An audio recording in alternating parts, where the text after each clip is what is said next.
बोलिए महापुरुष अच्युतानंद जी की श्रद्धेय ज्ञानी गुणी मंडली आज अध्यायर आलोचना को आपण मान स्वागत जनाऊँ। आज मालिका वचन आलोचना रे आम आलोचना करिया जाऊँ।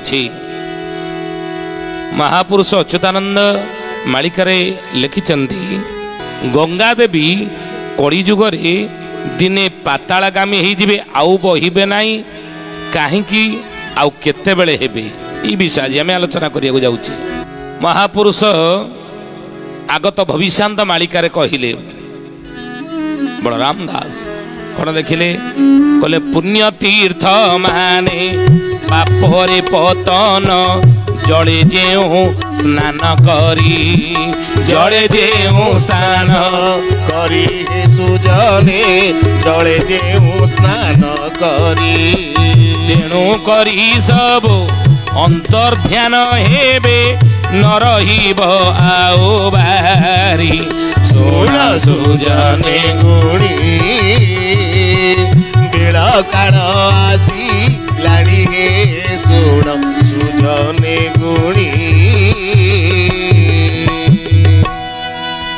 महापुरुष मत्त बलराम दास मालिकार नाम है आगत भविष्यांत मालिकार लिखिले कहले केवल गंगा देवी नुह पुण्य तीर्थ माने पापरे पतन जने जेउ स्नान करी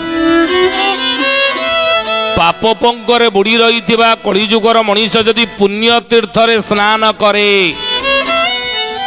ताले कौन हेबो ना से पुण्य तीर्थ मान सब कौन हेबे अंतर्ध्यान ही जीवे बोली मालिकार लिखा आमे कहूँ कथा।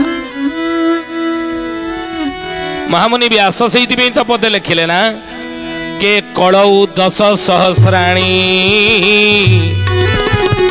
विष्णु त्यजंती मेदिनी तदर्थं ग्राम देवती तदर्थं जाह्नवी गंगा। महामुनि व्यास ये श्लोकटी लिखिदेले भविष्यवाणी कर महामुनि व्यास देव कौन ना कलौ 10 सहस्राणी विष्णु त्यजंती मेदिनी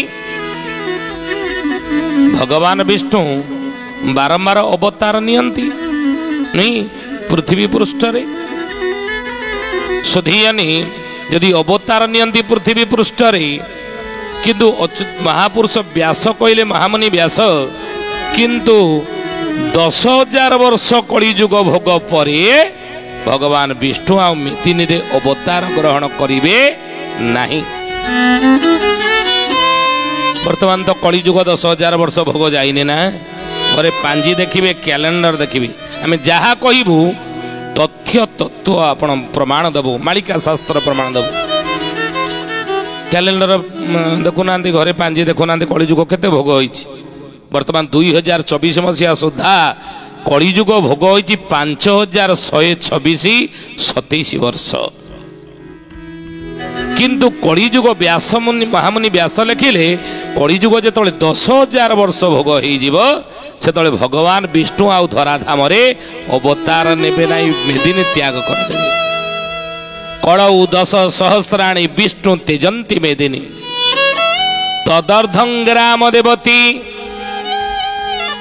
तदर्थ माने तार अधा 10,000 अधा केते 5,000 5,000 कलिजुग भोग बेलू ग्राम देवती आउ गाँव मंदिर रे नहीं बोली व्यास महामुनि व्यास लिखिछन प्रमाण दउछु आपण आमे कहू।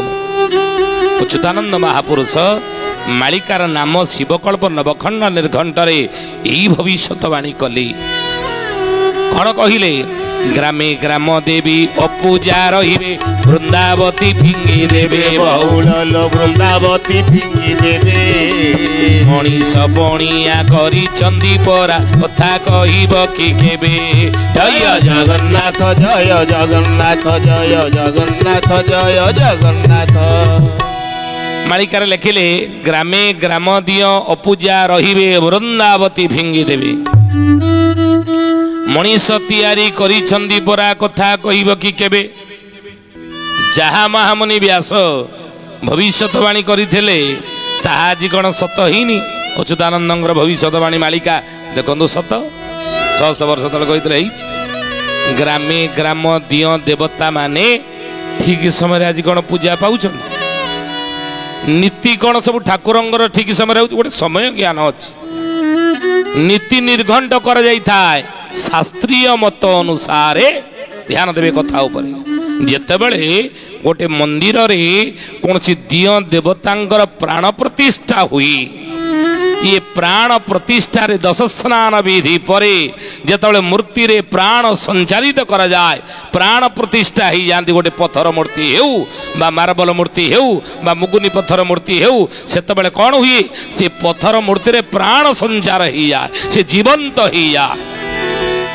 ये कथा हमें कहू ना किए ज्ञानी गुणी मंडली, ये पुराण शास्त्र रे कथा वर्णित ही अच्छी, से जीवंत ही जाए, प्राण तादर प्रतिष्ठा ही जाए, प्राण प्रतिष्ठा पर प्राण प्रतिष्ठा ही जाए, प्राण संचार ही जाए।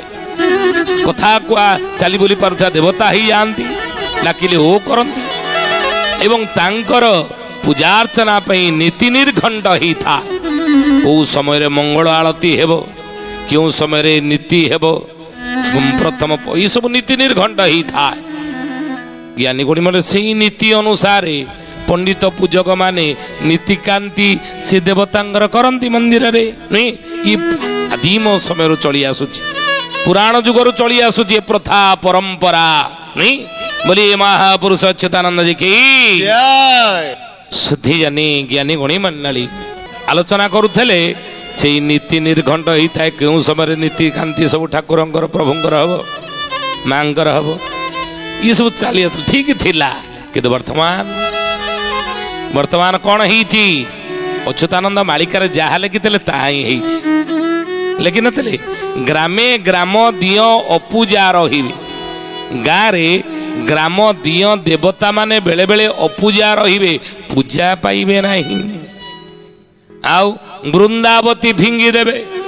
कलिजुगर लोक मैंने वृंदावती की आम आगुरी आप जी 50-60-70 वर्ष 100 वर्ष तक जातु घर बाहर वृंदावती माँ को मुंडिया मारदी जाऊे, मुंडियाटे मारिक वृंदावती पाखे जाऊे, सकाल संध्यार वृंदावती पाखे संध्या ठीक समय दौले।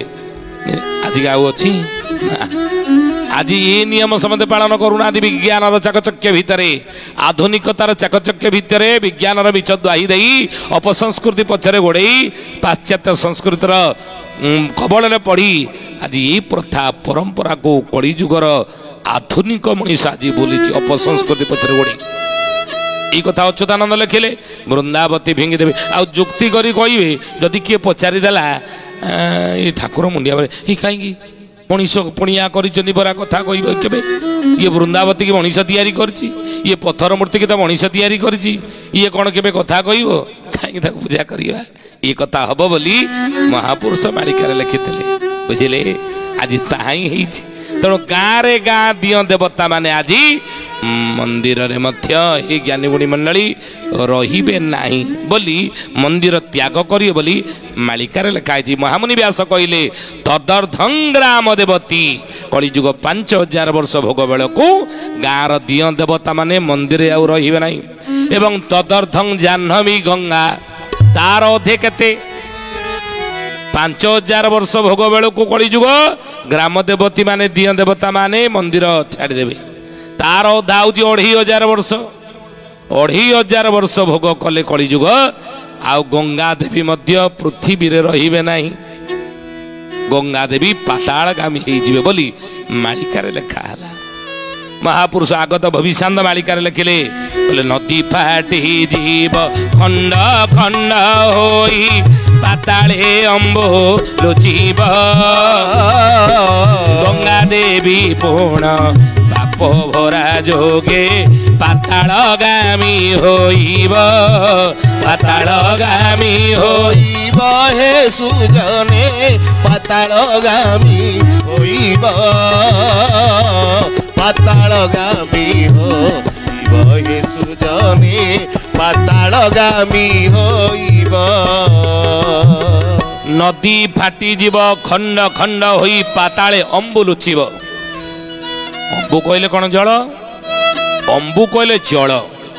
बोले नदी फाटी जीव आज देखुना मालिका सत है आम मालिकार पदटा कौ मालिकार गाइलु बोलिलु ना मालिकार नाम है आगत भविष्यान्त मालिका किए लिखिं महापुरुष मत्त बलराम दास आज नदी गुड़िक फाटी जाइनि नदी जदि 60-70 वर्ष तौक जा नदी पुष्करिणी सब फुल होना ना जल फुल होता नदी नाल सब गाधौले कि आप देखु नदी आछी नदी सुखी गला नदी सुखी ना नदी सब सुखी गला नदी रे जल प्रवाहित होना नदी रे जल स्रोत होना नेली पड़गला गाधेवा उपयोगी से जल ना नदी सब फाटी गले जीव बोली मालिकार लिखाई खंड खंड हो पाताले अंबु लुचिब अंबु कले जल पाताल गामी हो आउ गंगा देवी पुण पाप भरा जोगे